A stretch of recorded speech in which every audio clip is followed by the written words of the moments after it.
Civil service പരീക്ഷയ്ക്ക് മലയാളം ഓപ്ഷനിലായിട്ട് തിരഞ്ഞെടുക്കാൻ എന്തെങ്കിലും ആലോചനയുണ്ടോ? ഉണ്ടെങ്കിൽ മാർച്ച് 29-ന് എയിംസ് IAS അക്കാദമി നടത്തുന്ന ഓൺലൈൻ വെബിനാറിൽ തീർച്ചയായും പങ്കെടുക്കണം. ഒരുപാട് ഭാഷാ അധ്യാപകരും ഒരുപാട് IAS ഇൻസ്റ്റിറ്റ്യൂട്ട്സും ഉള്ളിടത്ത് എന്തുകൊണ്ട് എയിംസ് എന്നൊരു ചോദ്യം ഇപ്പൊ നിങ്ങളുടെ ഉള്ളിൽ ഉണ്ടാവും.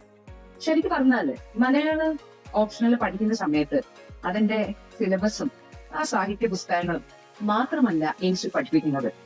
ഭാഷയെ ഒരു വ്യക്തിത്വമാക്കി മാറ്റാനുള്ള പ്രത്യേക പരിശീലനം കൂടി നമുക്ക് ഇവിടെ നിന്ന് ലഭിക്കും. നമ്മുടെ ഉള്ളിലുള്ള ഒരു ആശയം വളരെ വ്യക്തമായി തന്നെ മറ്റൊരാളിലേക്ക് എത്തിക്കാൻ സാധിക്കുക എന്നുള്ളത് ഒരു പ്രത്യേക കഴിവുണ്ട്. ആ കഴിവ് കൂടി ഭാഷാ പഠനത്തിന്റെ കൂടെ നമുക്ക് ലഭിക്കുകയാണെങ്കിലോ. മാത്രമല്ല, നമുക്ക് ഈ ഓപ്ഷണൽ സബ്ജക്ട് തിരഞ്ഞെടുക്കുമ്പോൾ ഒരുപാട് സംശയങ്ങൾ ഉണ്ടാവും. പ്രത്യേകിച്ചും മലയാളം പോലൊരു വിഷയമാകുമ്പോൾ ഒരുപാട് സാഹിത്യ ഭാഷ വേണ്ടി വരുമോ, ഞാൻ ഇന്നുവരെ മലയാളം പഠിച്ചിട്ടേ ഇല്ല, എനിക്ക് പഠിക്കാൻ പറ്റുമോ, ഇങ്ങനെ ഒരുപാട് സംശയങ്ങൾ നിങ്ങളുടെ എല്ലാം ഉള്ളിലുണ്ടാവും. അതെല്ലാം നമുക്ക് ഒരുമിച്ച് സോൾവ് ചെയ്യാം.